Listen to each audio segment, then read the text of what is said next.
Hey guys, welcome back to BMW Fanatic. Now when we talk about coolant issues on a BMW, it's definitely problematic to say the least. You have your water pump that can go out, that could crack or just completely fail, have your car overheat, your thermostat just stay stuck open, therefore your car overheat.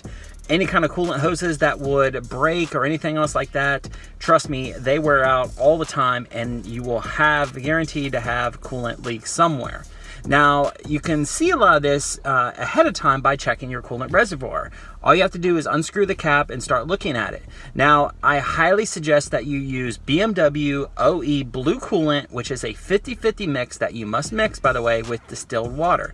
Don't use any other type of coolant. Those other types of coolant are going to have negative effects on your water pump, thermostat, or even just coolant hoses in general because they're high corrosive compared to how the system is for BMW. So you want to make sure to put the right coolant in there. And honestly, it is not that much more expensive to get through BMW, so you can just go ahead and go that route. Now you want to make sure to check all the areas within your BMW's engine bay, so that way you can spot these issues ahead of time, because the last thing that you want to have happen is be stuck on the side of the road or anything else like that. Now if you have a JB4, you can do data logging to check your coolant temps and any other kind of things as far as data logging goes. I'll post that video up here at the top. Now, I want to also mention as far as video I did as far as what to look out for when your water pump starts to fail, and I'm going to post that video up at the top so you can check that out as well. First, walk up to the car. We're going to go ahead and pop the hood so that way we can see all the coolant hoses and the expansion tank inside the engine bay. Expansion tank's on the left-hand side right there. A very common hose that will break if you have to remove the fan is your expansion hose that leads from the left-hand side all the way to the radiator side on the right.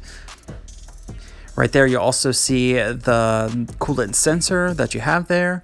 And another area prone to leaking is around the coolant reservoir itself. The plastic pieces that meet together will leak out the side or leak out the bottom. Right there, it'll tell you as far as how much coolant you need to have in there for the minimum and maximum values. Next up is using BMW OE Blue Coolant, just like what I described. This needs to be mixed 50-50 with distilled water only. You'll see the blue color on the inside, which makes it easy to tell that it is truly BMW. Now, this stuff is not expensive whatsoever, and when you mix it with distilled water, it goes for quite some time.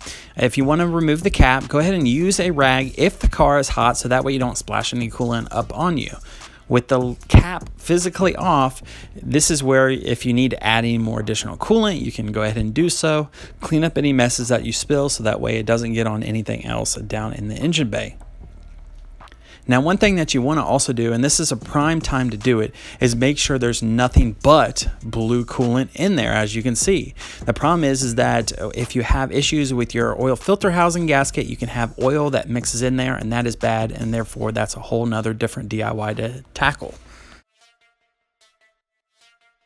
All right, guys, well, there you have it. The easy way to check to make sure you have no coolant leaks, your coolant reservoir is filled up to the top, you're using BMW OE Blue Coolant, you don't have any oil mixing or anything else like that.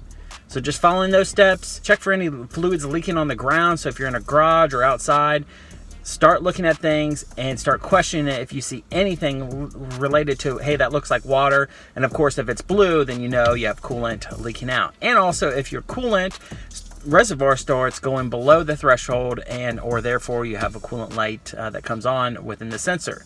So just check it out. It's always good to make sure that you are good to go, and that way you have no issues so you're not stranded. Well, everyone, thanks for stopping in. As always, please be sure to subscribe, like, and then comment. Have a great day. Take care.